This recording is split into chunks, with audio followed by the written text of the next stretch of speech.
Tommy Thayer, welcome to noise11.com, and we will be welcoming you to Australia. For one final time. Will that be one final time, Tommy? Come on, we've had 20 years of final times.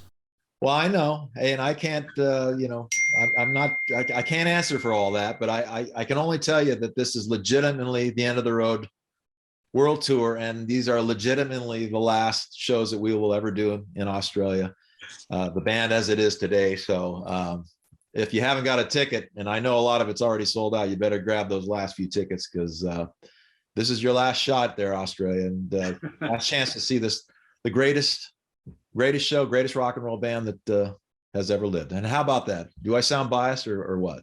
You've had a very long career with this band, I think dating back to, 1994? Like the origins of you working with Kiss was more behind the scenes, wasn't it?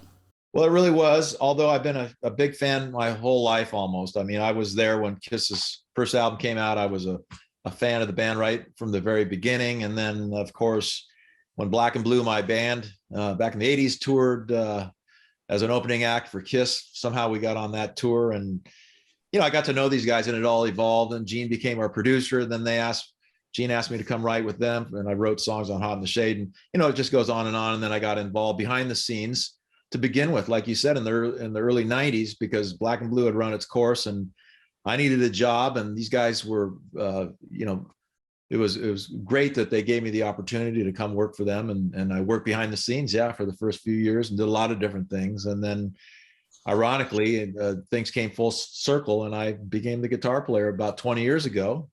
And my very first official concert with Kiss was in Australia, in Melbourne at the Telstra Dome. It was called Kiss Symphony. We played together with the Melbourne Symphony Orchestra. I'm sure everybody knows about it, but I just had to mention it. So that was the first big show for me. And, I was kind of under the gun at that time, a little pressure, big shoes to fill, but it all worked out. That was quite a lineup. I remember that show. In fact, I'm one of the people doing that in the audience at that show. I remember seeing you out there. Yeah. The Melbourne Symphony Orchestra is just an iconic orchestra who performed with so many great acts over the years, including Elton John, Stevie Nicks, Meatloaf have recorded stuff with that.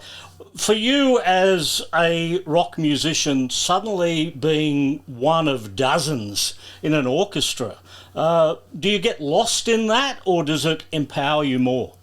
I think it empowers us, because really the focus is a lot still on us, of course.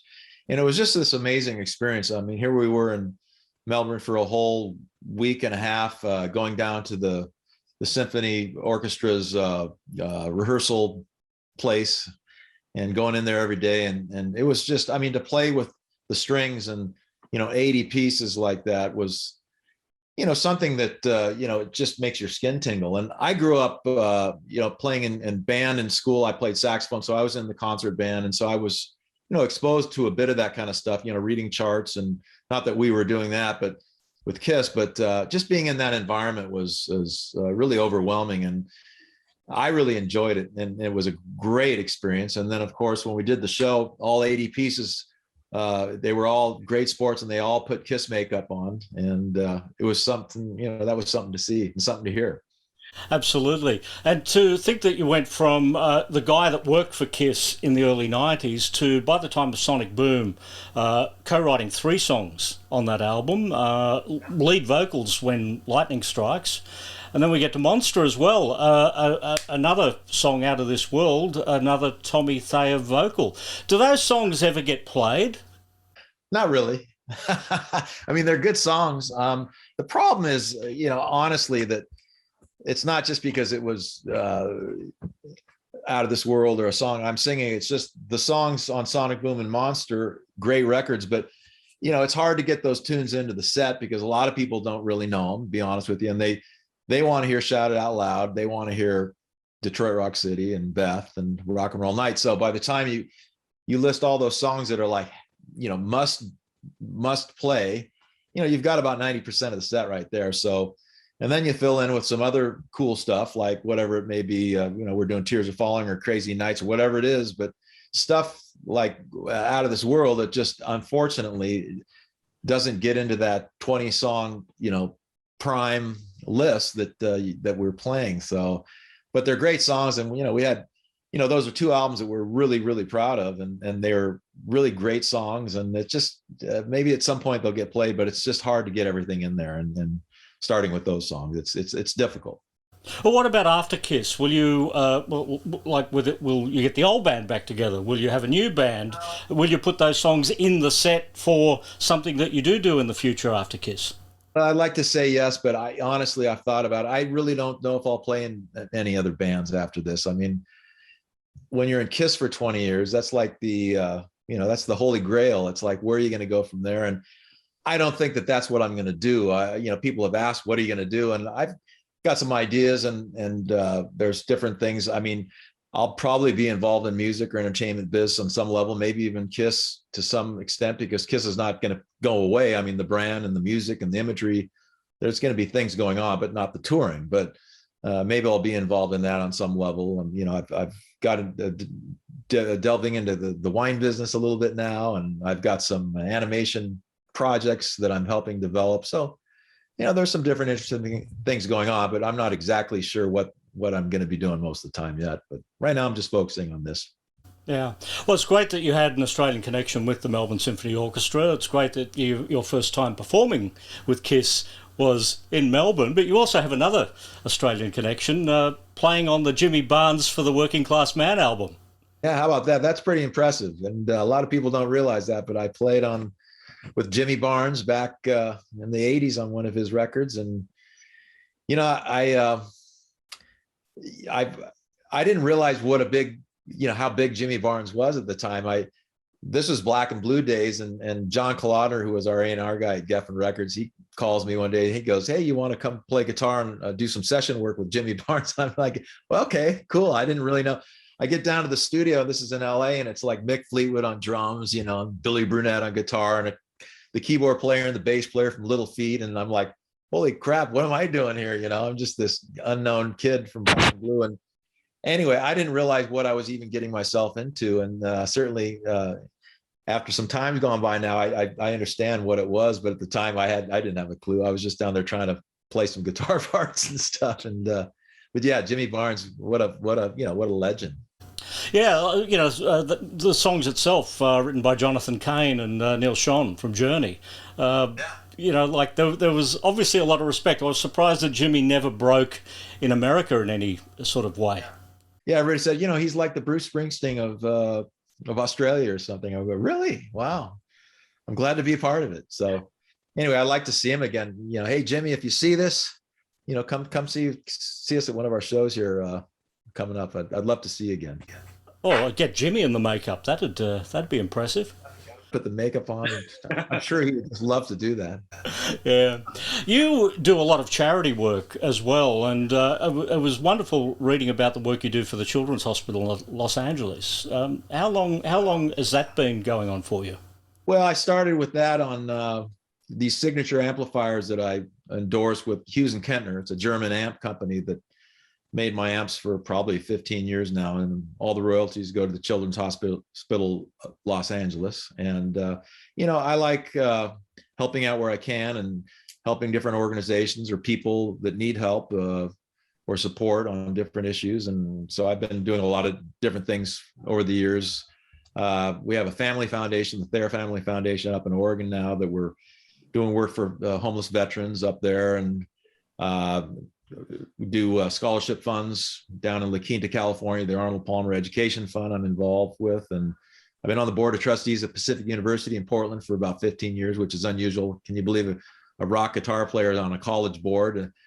I still don't quite understand it, but no, it's been a great experience. And actually they bestowed me with an honorary doctorate degree 3 years ago. So I'm actually Dr. Thayer now. So. Oh, look. I'll hand you my Medicare card at the end of the interview. Then you can. Not that kind of doctor. This is a different kind of doctor. But anyway, so a lot of great experiences. But I do like to help out and give where I can and be philanthropic.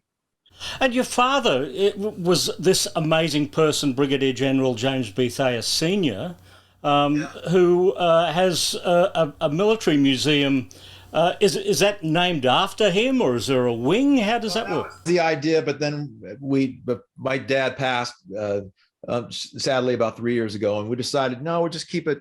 We're going to name the museum just after all the military personnel of Oregon. It's going to be the Oregon Military Museum, but Dad is definitely going to be featured. There's a bronze bust that's being done, and when you enter the museum, there's going to be a whole thing about him and his military career, and then also his work and actually starting the creation of this museum, because he helped with building it and funding it and putting the right people together to do that too. So he did a lot of great things, and we'll definitely remember my dad in a lot of ways, for sure.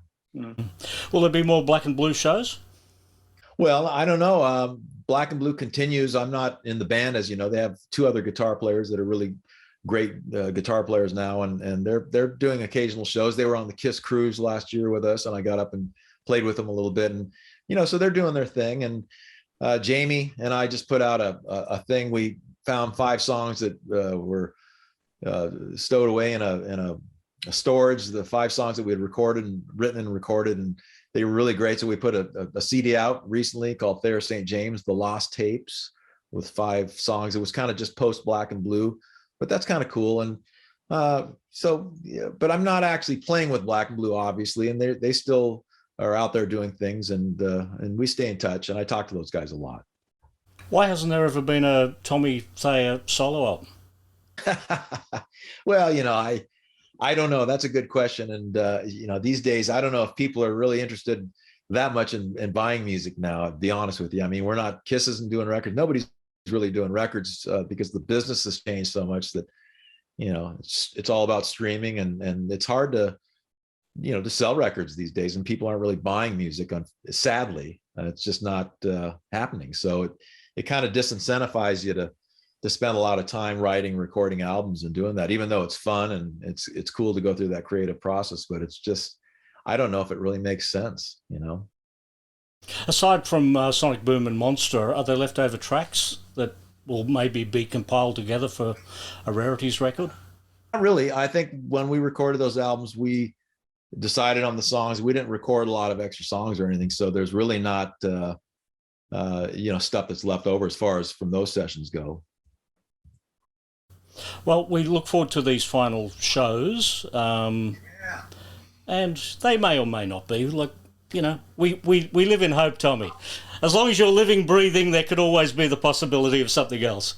No, I have to tell you, this is the end of the road, and these are the last shows we're doing in Australia, and people have to know that and believe it. That's a legitimate statement right now. So that's why it's important. If you haven't seen Kiss or you haven't seen this tour, you got to check it out. And I know there's a few tickets left, but not many, because I think we've sold 2 or 3 nights in Melbourne and Sydney's multiple nights. And there's a few tickets here and there, but if you haven't got one, see if you can get one, because we're going to be there in a couple of weeks, and we're going to be doing our thing. And it's, we're coming off of Europe and South America the last couple months, which has been fantastic. The shows have been over the top, and we're bringing the whole spectacle down to Australia, and it's going to be fantastic. We're really looking forward to it.